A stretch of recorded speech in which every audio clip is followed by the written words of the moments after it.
like, what up, gang? Like that, and then their missus is like, oh, f off, like, and like they're in like a real busy place. I was gonna pull out one of them, like, what's up, gang? Welcome back. G'day guys, welcome back. Another gym pod here. We're here with Dan Moore at DM Elite. We're up in Inverness. We're bloody north. We're really fun. This is the furthest north. Yeah. Not I've ever been, but the furthest north we've been for a gym pod, that's for sure. Yeah. But yeah, Dan runs a really successful gym up here, small group PT model, and we're gonna do a bit of a workout, and we're gonna run through how he's built his gym in 3 different locations and run through it. Let's do it. Start warming up. Right, Dan, why don't you just introduce yourself and run us through how you got your start in the fitness industry and the gym world in general. Yeah, so initially played football initially. Left school, played football for 5-10 years between professional and semi-professional. Yeah. Wasn't really good at anything else, so got into PT, qualified down with the training room in Glasgow in 2011 when I was still playing professionally. So luckily I was injured at the time from football, so yeah, right. The club let me go and get qualified. Nice. Kept playing in the professional leagues, but it was part-time, so then basically like played football a few days a week and obviously every Saturday. And those hour days for the first 5 years between 2011 and 2016 was just doing mobile PT, home visits, using parks. It was a sort of that boot camp era where it was like battle ropes, burpees, sandbags, kettlebells, all sorts of stuff. Yeah, just lugging things about the car. Yeah. Yeah, the back of your car. Yeah, like the suspension was down. like, never had, wasn't worth having a nice car.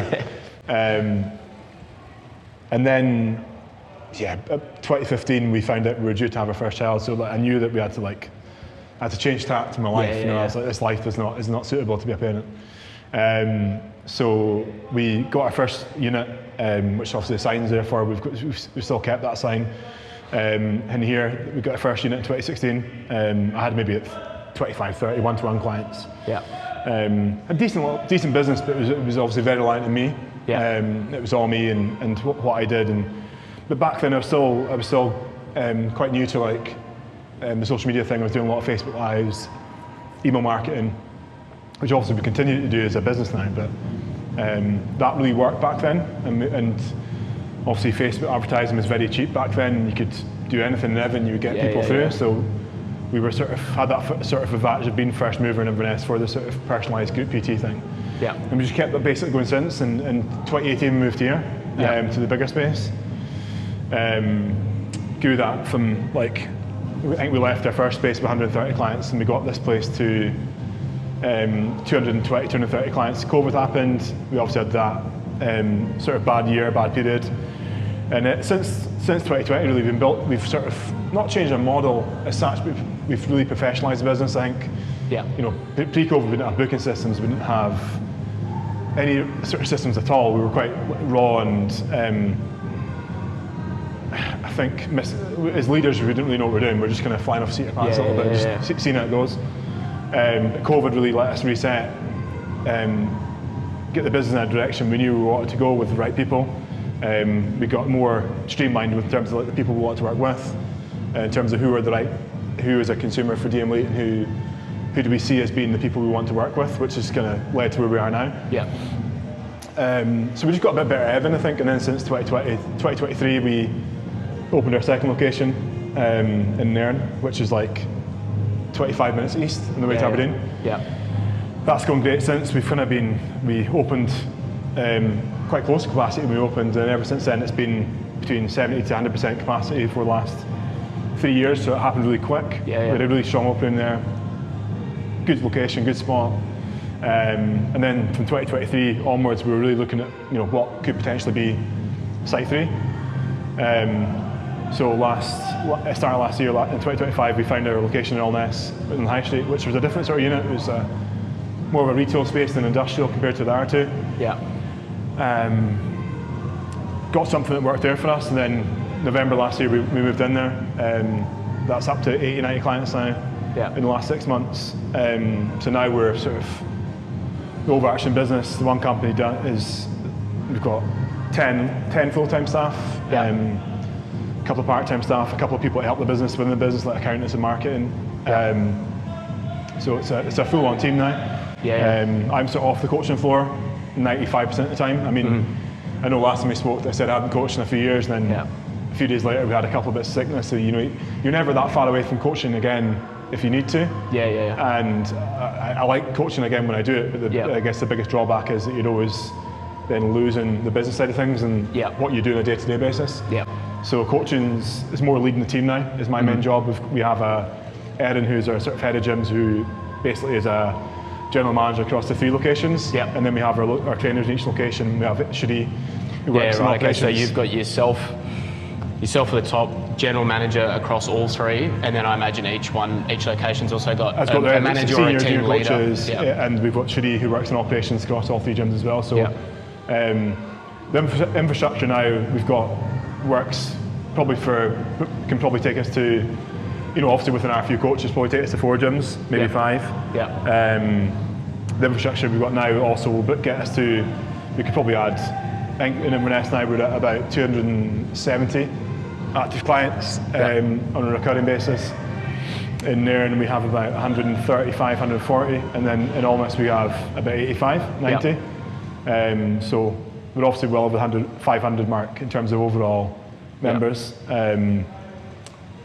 We've got a few more, obviously, including trialists. That doesn't include, obviously, people coming on a one-off basis of trialists, isn't a front-end offer. So, we're probably working with between 530 to 550, if I was guessing. I should really know that right now. People a month. And we've built good systems, we've got a good team, strong team. We could always be better. There's always gaps in the business as we're finding as we grow. But it's a good challenge. One thing I think that's probably very common through gyms is, and we were kind of discussing it before, is it's like getting like one location like humming in a sense where it's like, cool, this is working, and then people have got the ambition to go to a second location. What was that transition like? Was it you needed to make sure that all systems were go in location 1 before you went to location 2? How did that work in terms of like splitting your time, building out teams, all that kind of stuff, in terms of going from, or what was the difference between 1 and 2 locations? I think you can overthink it. I don't always think it's very, based in context, it's very different for different areas of the country, I think. Yes. You can't always compare yourself and think, oh, he's done it there, so I can do it here. It's very different. In terms of like commercial property prices, your model, competition. There's always a lot of factors you have to weigh up. How strong your lease is. How involved in the day-to-day you are. Like I said, when we moved to location 2, I was still coaching maybe 1 day a week here, but I knew it wasn't like beholden to me. I knew that I could oversee 2. I think we opened the second one with a lighter team than we did with 3 as well. When we opened our third one, we wanted to open the third with the infrastructure in place to be full at 3, going to 4.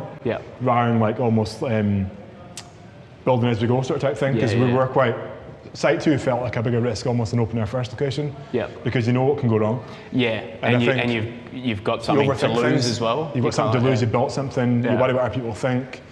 But ultimately it came down to like what we wanted in our life, and I never want to look back in 5-10 years time and think I could have gone for it and somebody else did, or that was there, I had the energy to do it, we had the capability, we had the infrastructure, we had the skill, the mindset to do it, we didn't do it, and I never want to look back and think I could have done more. So it was quite I guess there's always quite a selfish reason why you want to do it. Like, your life everyone's life is different. We've got 2 young kids and a family, so we're building that side of life as well. So I think, maybe things would be different if it was just me and Amy and we just had the 1 gym. Maybe we'd just maximise one space, and I would work more in the business. I think that's where it comes down to like personal context and knowing what you want for your life, because more clients and more gyms is not the answer. And even for PTs looking to maybe open the A-gym something's not the answer, because just because you're a good PT doesn't mean, just because you're good in the gym doesn't mean you'll be a good PT.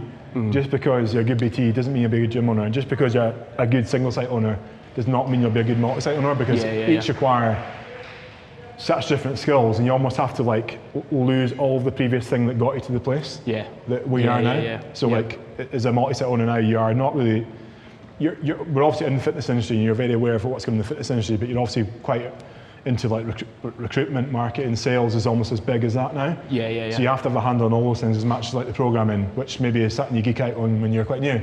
Yeah. So you know what got you here, what always get you there is probably the analogy I'd use for that. I know. I think I've probably seen it quite regularly throughout the industry of speaking with people where it's like kind of exactly that. People get into running a gym because they love the programming, they love the banter with everyone on the gym floor, they love seeing people, they love the interactions, all that kind of stuff. And then they kind of go, oh, I wouldn't mind a second location. But then they realise that you've got to become a different business owner then. You've got to actually be operations, recruitment, managing people, managing accounts, sales, marketing, everything like that, as opposed to just being on the gym floor. Yeah, and I think people can rush one or two, because I think there's a lot to be said for getting 30% more out of your one site than try to open a second site, because you can end up just do the same profit with double the work. Yeah. And that's what you don't want. You almost want to make sure that, like, like I said, when we moved to site 2, we were 7 years in business pretty much. Yeah. Had been through COVID, and I think that's another thing, is like we proved to ourselves that we'd been through something really hard. Mm-hmm. I think a lot of people have opened gyms since 2020, and there have been things that have happened since 2020 that have been tough, but nothing as tough as that. So I think you've got to be, proving to ourselves that we could withstand something really hard, and knowing that nothing will be as bad as that was a real confidence booster, I think, for us. Yeah, and you've almost like, part of you is like, we've done that shit period through COVID. Yeah. We might as well make the most of this. We've survived it. Let's have a crack. 100%. And we were beyond 230 clients, I think, for 5 years, say. So we knew we'd almost probably been in that position maybe too long, and that's where I think we had to almost innovate the business and give the team more opportunity and expand our mindset and push ourselves a little bit, because I think what would end up happening for us is we may have gone backwards based on who we are as people, because I don't always think you can protect something either. Mm-hmm. I don't always think you can maintain. I always think you've got to be progressing or expanding in some areas of life, because if not, I think you're contracting really. And I don't ever, just like almost a member in the gym, you can't ever like protect or maintain truly. There's always an area you're going to be going back. Yeah. There's an area you're moving forward, but as long as you have an awareness of what's going back and what's going forward, you're cool with it, because if you know that, your personal life, your social life take a hit because you're driving the business for the next couple of years, then you know that. Mm-hmm. But if you then think after a couple of years, well, I don't have a social life, it's like, well, you should have planned for that. Mm-hmm. Mm-hmm. So whether it is like relationships, career, business, money, hobbies, I think there's always trade-offs. Mm-hmm. It just depends what you want the trade-offs to be, essentially, and how much do you really want the one thing. Right, so jump through in the other bit of the other space. It's like it's like 2 gyms. Yeah.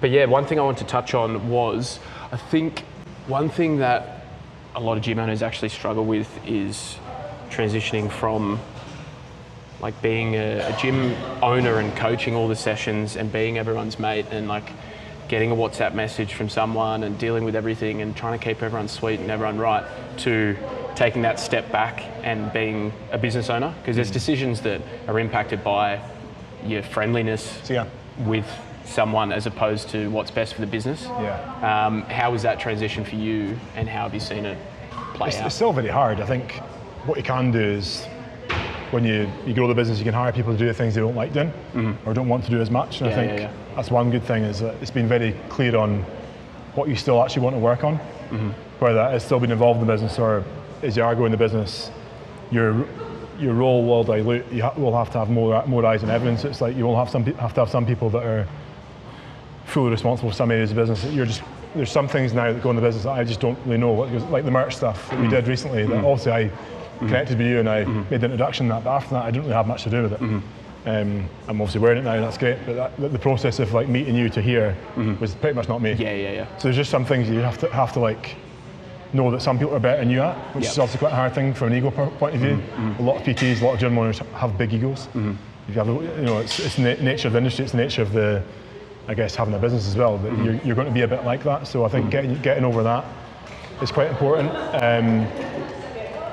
And yeah, I think it's ever evolving, really. It's there's still things I struggle with that I would like to do more of. You're tempted to go back and fix, but I think when you know you fix things yourself, it makes you feel good in the short term. It gives you validation in the short term. To an extent, just like coaching. Oh, I'm still a good coach, and everyone still has how good my sessions are, but it's not actually the best thing for the business. Yeah. You know, you're doing your, you know, the most important thing for me now is making the team better, providing opportunities for the team, go in the business, and to make sure that it's worth it for us as well. To make sure the risk and the work and the time is worth it. So I think you just have to make sure that, again, that you know what you're doing things for, and that every input has an output that is aligned with your long term rather than the short term. And what does a typical week look like for you now, running 3 sites? Because obviously, like, you've got, I think you said it was just 10 full-time staff, was it? Or 10 staff across the 3 locations. And so obviously you've got to have some sort of weekly schedule of like, right, let's all sit down and talk about what's working, what's bad, what needs to change from your top-down view of seeing the numbers and seeing how it's all working. I think ever since I came off the coaching floor in Site 1, this has been quite a struggle. When I know I'm coaching, it's quite easy. Like when I think the hard thing with coaches is like, it's almost like putting a penny in a monkey and making it dance. You know, oh, you're on at 6 o'clock and you're on at 7 o'clock, you're on at 8 o'clock, and you think you go and perform, you do your best at, you know you're good at it, but the schedule is done for you. I think the difficult thing for either single site owners that take them to light too quickly is they don't know what to do. Or if you have 2 sites or 3 sites, you need to make sure you're filling your time with something that you enjoy. Because you end up then just becoming a bit miserable, and you just have a lot of time in your hands, which might sound good when you are working 60, 70-hour weeks, but it's making sure that you can then manage time effectively. I think that's critical. Something with 2 sites, I had it sort of a routine nailed down, which was maybe be in Inverness here 2 days a week, being there, and 1 day a week, have 1 day a week working in marketing, have 1 day a week sort of free, and then the weekend with the kids, and that worked sort of fine. Then with the 3 gyms, then it's different again. You've got the 3 gyms, so then but our structure as a business also changed with that, because we had the general manager, Erin, as head of gyms, come in when she was head coach in the site too, so the overall structure changed. And this year so far has been quite difficult for me, because I've not coached. And in all honesty, it's been hard for me to keep up in key areas of business. So more recently, I've basically made a pact to like do all my meetings. I basically do all my tasks for the gym on basically 2.5 days a week, and keep 2.5 days for myself for reactive days. So basically I visit all 3 gyms across those 3 days at different times.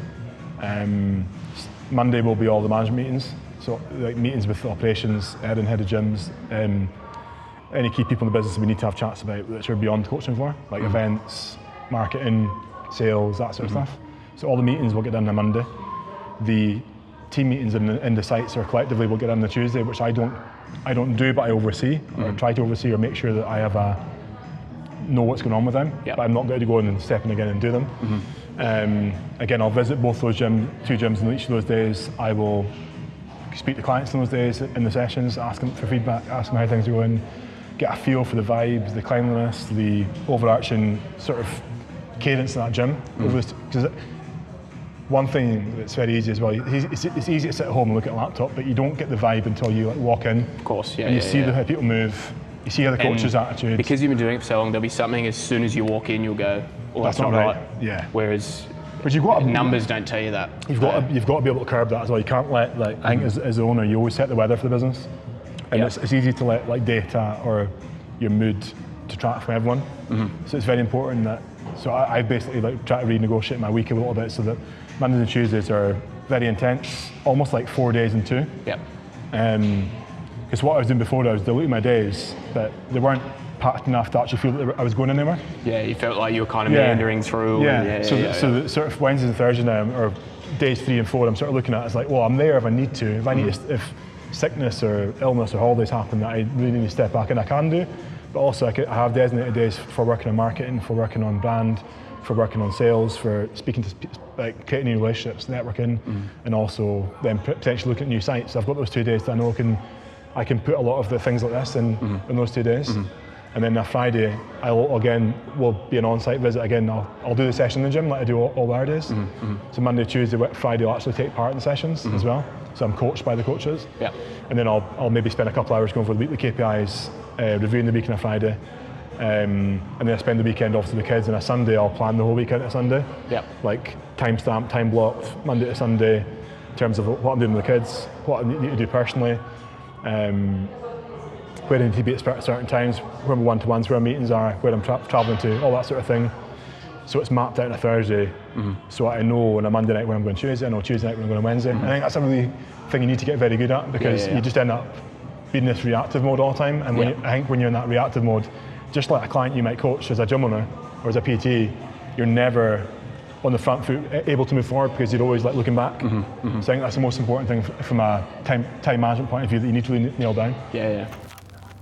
Right, one thing you touched on there, Dan, was psychographics versus demographics. I think you've really nailed something there, where most gyms will think about, most businesses in general think about a demographic, like, oh, they're this age, this gender, they make this much money, whatever it is. Whereas you were touching on the psychographics, where it's more a type of person's mindset as opposed to like particular statistics or metrics about who they are. Yeah, I think you've got to be careful with that, because you can always. Yeah, you can overanalyze it and be too. You can think. You've got to think about who could be your next customers as well. And I think I think a lot about AI in that as well. I don't think you can be so finite with like segment people that way. I think you've got to be a bit more like UGC content, things like that. So you're actually showing the journey. And the sort of people that do come, but it doesn't necessarily fit into a pigeonhole, if that makes sense. I think generally we will attract females predominantly first, same as most gyms. I think we will attract people that are less confident at the gym than more confident at the gym. I don't have a doubt about that, but how you can fit that into a person, I don't always know, because we have some people that have done CrossFit before, have done high rocks at a high level before, but still don't like gyms that take themselves too seriously. You know, so I think as long as we're doing our job, we will attract who we attract. In terms of whether it is someone that's CrossFit, going to high rocks, or someone that's never been to the gym before.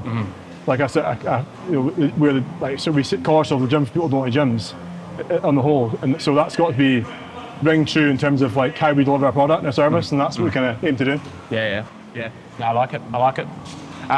One thing I wanted to talk about was, and we mentioned when we met down in London, we were talking about this, is like the actual specifics in terms of like almost like a formula of how you should set up your gym in terms of like, obviously you don't need to disclose any financial things, but in terms of like, if you're looking for a particular site and it's going to cost you X amount, then you've got to actually factor in that, okay, well, I'm going to need X amount of members making this much money to actually factor it in. I think a lot of gym owners go, I think it's the same old story. It's like, it's always so difficult to find a place. And then when people find a place, they go, oh, it's a bit expensive, but I'll make it work. But really that in 2-3 years time, that could really be damaging you as a business.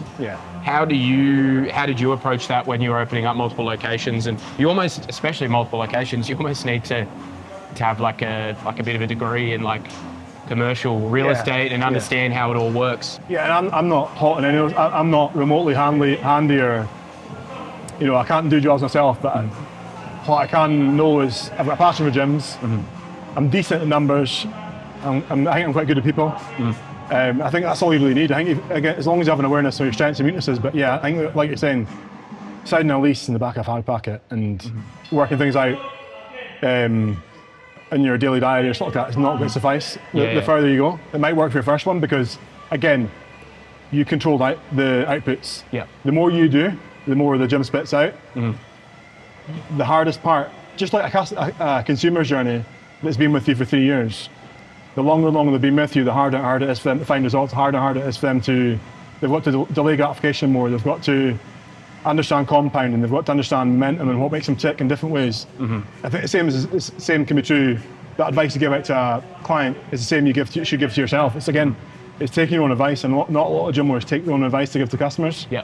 Get with the comfort zone, work your weaknesses, you know, delegate your weaknesses and get help and coaching and that sort of thing. And you've got gym owners that have never had a coach in life. It's like, well, you're not very congruent there. And sometimes they're not always willing to pay for a service they're charging for as well.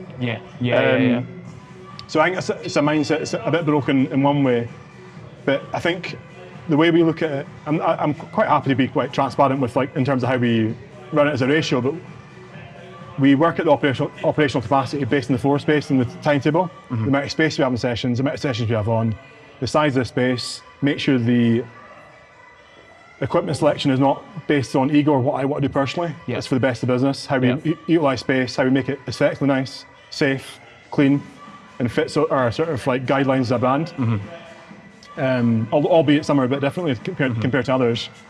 And once we have that, then we work out a price as well. So we need to charge this to have this many people.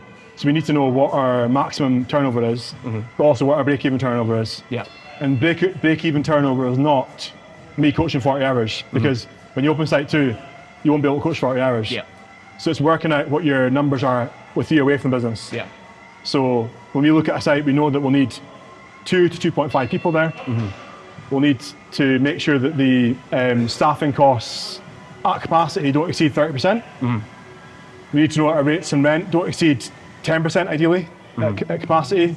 Can maybe stretch up to 15% in locations that are a bit more maybe affluent or maybe better locations like High Street or somewhere you know like you'll get a lot more traffic. Newer build Use or something. it at 5% marketing cost almost. Yeah.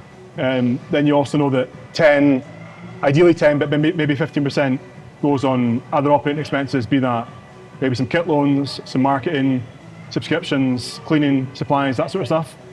So that is quite a simple model. If you, the worst case scenario, you're 15% rent and rates, you're 15% operations, that's 30%, you're 30% staff, it's 40% margin. And again, if you can get that to 10% operations, 10% rates, and 30% staff, then you know you can spend more on the staff. That's where I'd rather be, like, because your fixed expenses are your buildings. Your people costs and HR costs are fixed to an extent, but you know that you need to have scope to be able to make that bigger. So that's making sure you factor in like annual increases in membership that are quite small, but over the broad membership base, it makes an impact so that you can then pass that extra into staff, because that's really where it goes. It goes into repairs, kit repairs, replace the staff for staff. That's where that money goes. And then, so you know you've got scope and margin there so then if our staffing costs, if you can make your pie bigger and make sure you're charging a fair but valuable rate for your services. So it's not I can get away with 130, but 170 would make, there's a big difference between that 40 pound, because that 40 pound could be a difference between you working 50 hours a week and be able to pay people pennies, and over the broad membership base, if that's 40, 50 pound more, then you can pay your staff well. Like your staff here, they all get paid really well, they're all on PAYE, they all get paid 33 days paid holiday a year, they get private healthcare. You can't do those things without margin. And you can only ever make that better by improving the product, making sure the operational capacity is big enough, and also you can charge enough to make it worth it. It's not enough to think I can go into a gym and have one member of staff and I'll spend a couple of grand in kit a month and then run it with one person. Because then the gym becomes dependent on one person. You need to make sure that as separate entities, each gym can run itself without you there if need be. Yes, people can step in, I can step in, Erin can step in a set of gyms, or we can move people from place to place if it gets really bad, but we need to know that gym with 2.5 people can stand on its own 2 feet. Self-sufficient. And the break-evens, I think break-evens for most of these gyms, from my experience, our average yield is £170 a month between our 2 membership options.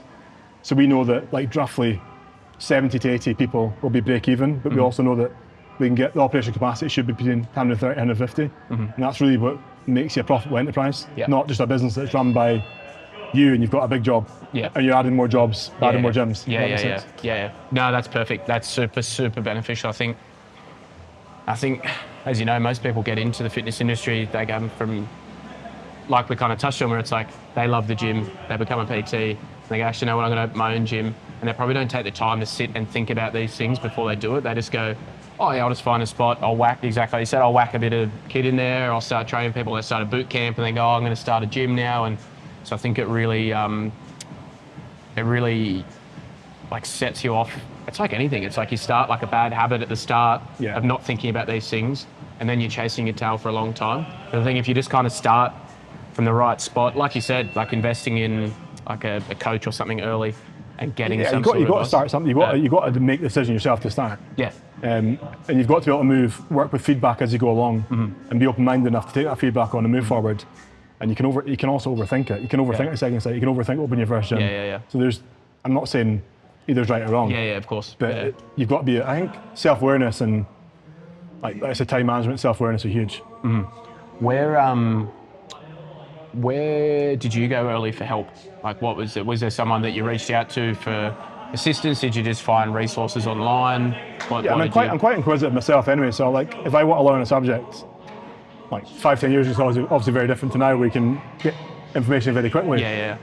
The books, courses, I did loads of stuff, travelled loads. Obviously, been up here, there's nothing up here that I'm going to learn from really. Yeah. All things being fair and equal in this industry that is going to move me forward. So I knew that I'd have to go out with, because nobody was doing what I wanted to do here when I first started. Yeah.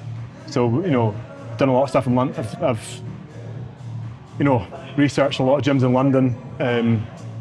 Markets that are ahead of you. What's going on in London now will probably come here in 5 years. Yeah. What happens in America now will come to London in a couple of years. Yeah. It's just a domino effect. Yeah. So I've been to America, been to New York a couple of times visiting gyms, we'll probably do a couple in Texas when I go next week. Yeah. Been to London a lot, visiting different sites, and obviously I've got a lot of gym owner networking friends that I know that have gyms that are different stages, and I think no matter who the gym is, whatever stage you're at, I think you can always learn from different markets. Where it's a city-based location, it's industrial, it's retail, it's high street, it's someone with one site, someone with 5 sites, you can always learn at different stages, and I think that's what I've always been quite good at. Yeah. It's not been too afraid to ask for help and know you don't know it all. Yeah. Because that's something I can hold you back. Yeah. No, absolutely. Yeah, and I think it's probably almost touching on what we're talking about downstairs, where it's like, if you're going into business for yourself, there always is a little bit of ego there, because you're like, oh, you've got to have a little bit to be able to say, I can do this. Yeah. But then it also can be your worst. Your biggest hindrance. Right. We've just come off the road. We've just sweated out with our burpees over there. But it's a bit of a cliche question, but it's something that I think we always ask when we do these things is, what's one thing you would do different throughout the whole journey? Like just one simple thing that if you were starting the gym tomorrow that you'd think about most? Wish you'd asked me what that would be before. Yeah, give you a bit of time. Just whatever comes to your mind first. I think I wouldn't have came off the coaching floor so quick with one site. I think I looked to replace myself too quickly from before. That probably held us back a year or two, I think.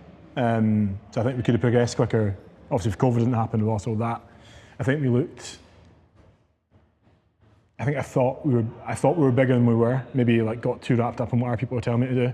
I think with one single site, even if you want to go to 2 or 3 sites, I think you are still the main driver of standards and leadership. And I think the more you're on the floor, it's easier to delegate like admin tasks, cleaning tasks, sales, even marketing. You'll have a steer in the marketing and sales, but I think you can get help with that easier than coaching. I think coaching is the hardest thing to replace. Yeah, I suppose at the end of the day, the coaching is the product. Yeah, and that's the thing. Yeah, I think that can be something done too soon. Is a barometer of success almost like, oh, I'm hiring. It can almost look like a flex. But people that have been in the game long enough know that it's not a flex. Yep. Do you know what I mean? You can see through it. Yeah. Whereas when you're quite naive to the industry, I think you can get caught up in that a little bit. Or the people I look up to are hiring and have staff. So that's what I need to be. But you don't always have the full context behind why they did that and what mistakes they did with that. So I would say that's probably a big one. Yeah. No, I think that's bang on. I think that's perfect. And then the final one is, what would you want people that don't know what DM Elite is? What's the one thing that you'd want them to know about this place? That from a fellow business owner or like what sort of context? Both. So like more from a potential customer. What would you want them to know about this place that they don't already know? I think it's always better to do things with our people and people that are pushing you and people that are driving you and holding you to higher standards, and whether that's fellow staff members, if you're looking for a role in the industry. I think being a team rather than working isolating your own online or individually in a gym or whatever, I think that's one side of it. I think the team aspect of the staffing point of view and that culture, and also the culture on the gym floor. I always think that knowing someone's got your back and knowing someone can find that extra 4 or 5% out of you every single time you come in, and the compound effect of that. I think the principles that we try and really portray is to make sure that it's not just a physical thing, it's also a huge psychological thing, and the physical feeds the psychological and vice versa. So I think the importance of mindset in team and on a gym level, gym floor point of view is huge.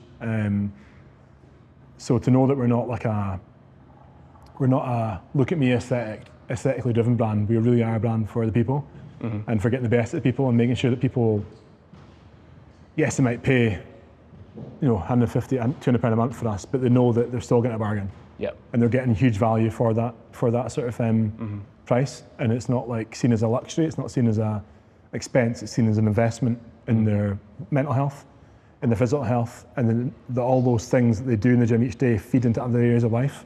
It's not simply a calories in, calories out, or I'm doing a WOD or a high rock session, whatever, and that's what I'm going for. You're going for what the gym gives you in your relationships at home, relationships with fellow staff members, how good a parent you are, role modeling, your mood, all these things that can carry over into different parts of life. I love it.